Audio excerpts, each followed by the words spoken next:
वीर शहीदों के रक्त बहाने के बाद देश को इंसाफ मिला है। जी हाँ, आपको बताना है इंसाफ वर्ड का इंग्लिश वर्ड क्या होगा। तो चलिए पता लगाते हैं। जिज्ञासा। जैसा कि हम सभी को मालूम है कि रीडिंग करने से 25% आपका रिकॉलेक्शन अच्छा होगा, लिसनिंग करने से 35%, विजुअलाइज आप करोगे तो 50%, स्पीकिंग करने से 60% और जब आप डूइंग प्रोसेस करोगे तो 75% आपका रिकॉलेक्शन बहुत ही बेटर हो जाएगा। अगर आप इन सब चीज़ों को करोगे तो आपका 95% रिकॉलेक्शन बहुत ही बेटर हो जाएगा। तो चलिए आज हम लोग यहाँ पर डिस्कशन करते हैं। तो हम लोग यहाँ पे देखेंगे इंसाफ या ईमानदारी को इंग्लिश में हम लोग रैक्टिट्यूड बोला करेंगे। ईमानदारी या इंसाफ को इंग्लिश में हम लोग क्या बोलेंगे? रैक्टिट्यूड बोला करेंगे। ओके, अब थोड़ा एग्जाम्पल के तौर पे भी इसको अगर हम लोग यहाँ पे देखें तो आप यहाँ पर देख सकते हैं His behavior shows rectitude। तो अब यहाँ पे देखिए His behavior shows rectitude। अब इसको हम लोग और भी तरीके से कह सकते हैं Your behavior shows rectitude, Her behavior shows rectitude, My behavior shows rectitude। तो इस प्रकार से आप मेनी टाइम्स बोलकर रैक्टिट्यूड को प्रोनाउंसिएशन कर सकते हैं और इसके यूज को समझ सकते हैं। चलिए अब हम लोग यहाँ पे देखेंगे इसके एंटोनीम और सिनोनीम क्या होते हैं।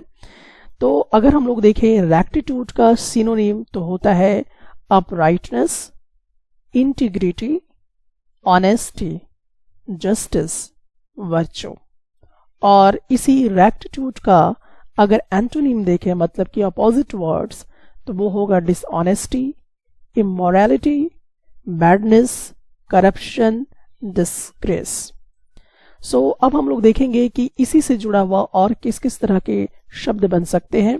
तो इंसाफ से इंसाफ करना बन सकता है, मतलब टू डू जस्टिस। तो टू डू जस्टिस, यहां पर डू जस्टिस यानी इंसाफ करना को हम क्या बोलेंगे? Do justice. एग्जाम्पल यहां पर देख सकते हैं आप, You have to do justice to him. He has to do justice to him. She has to do justice to him. I have to do justice to him. तो इस प्रकार से आप do justice to को आप maximum time बोलने का प्रयास कीजिए। नेक्स्ट हमारे पास जो आता है इंसाफ मांगना। तो इंसाफ मांगना को इंग्लिश में हम कहेंगे ask for justice. I am tired of asking for justice. I am tired of asking for justice. He is tired of asking for justice. Are you tired of asking for justice? You are tired of asking for justice. She is tired of asking for justice. Next हमारे पास यहां पर है इंसाफ देना। इंसाफ देना को हम English में कहेंगे मेट आउट जस्टिस या डिलीवर जस्टिस या डिस्पेंस जस्टिस। अब आपको जो भी अच्छा लगता है उसे सेंटेंस बनाकर मैक्सिमम टाइम बोलने का प्रयास कीजिए। I will deliver justice to you. He will deliver justice to you. She will deliver justice to you. Will he deliver justice to you? Will you deliver justice to me? इस तरह से maximum time आप बोलिए। Okay, इंसाफ पाना को English में हम लोग कहेंगे गेट जस्टिस। मुझे इंसाफ कब मिलेगा? When will I get justice? When will he get justice? When will she get justice?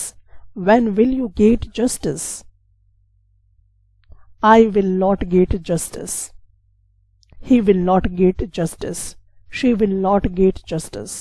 Okay, तो आप यहां पर और देखिए कि क्या वर्ड बन सकता है इंसाफ से।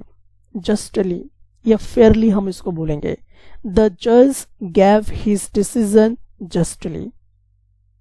द जज gave his decision justly. He gave his decision justly. She gave his decision justly. I gave his decision justly.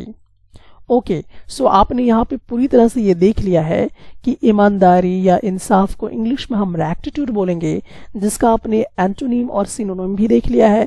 साथ ही साथ आप ये भी देख रहे कि इंसाफ से रिलेटेड और क्या क्या यहाँ पर शब्द बन सकते थे और इसके इंग्लिश क्या हो सकते थे। इंसाफ करना, डू जस्टिस, इंसाफ मांगना, आस्क फॉर जस्टिस, इंसाफ देना, डिलीवर जस्टिस, इंसाफ पाना, गेट जस्टिस, इंसाफ से जस्टली या फेयरली हम शब्द इस्तेमाल करेंगे। अब समय आता है, अब हम लोग नमोनिक्स मेथड यूज करके रेक्टिट्यूड शब्द को याद करेंगे। सो जैसा कि स्टोरी आप बहुत पहले ही सुन चुके थे कि जो हमारे देश के जो वीर थे, वो वीर शहीद के रक्त बहने के बाद ही हमारे देश को क्या मिला? इंसाफ मिला। तो इंसाफ हमारे देश को कब मिला? रक्त बहने के बाद। तो यहाँ पर आपको क्या करना है, ये जो रक्त है उस रक्त का एक कोड बना लेना है, जो कि आपके इस वर्ड में दिखाई देगा। यहाँ पर, यहाँ से आप इसको बना लीजिए रक्त। ये वाला को आपको यहाँ पर क्या बना लेना है? रक्त बना लेना है। ठीक है, तो ये आपका हो गया रक्त। तो जैसे ही रक्त बहने के बाद क्या मिला हमें? इंसाफ मिला। तो ये शब्द आपको याद रहेगा कि इंसाफ मुझे कब मिला? जब रक्त बहा। तो रेक्टिट्यूड, रक्त से रेक्टिट्यूड याद आएगा, और रक्त जैसे ही शब्द याद आएगा तो आपको इंसाफ जो है मीनिंग वो कनेक्ट हो जाएगा। चलिए अब हम लोग नेक्स्ट की तरफ मूव आउट करते हैं और देखते हैं।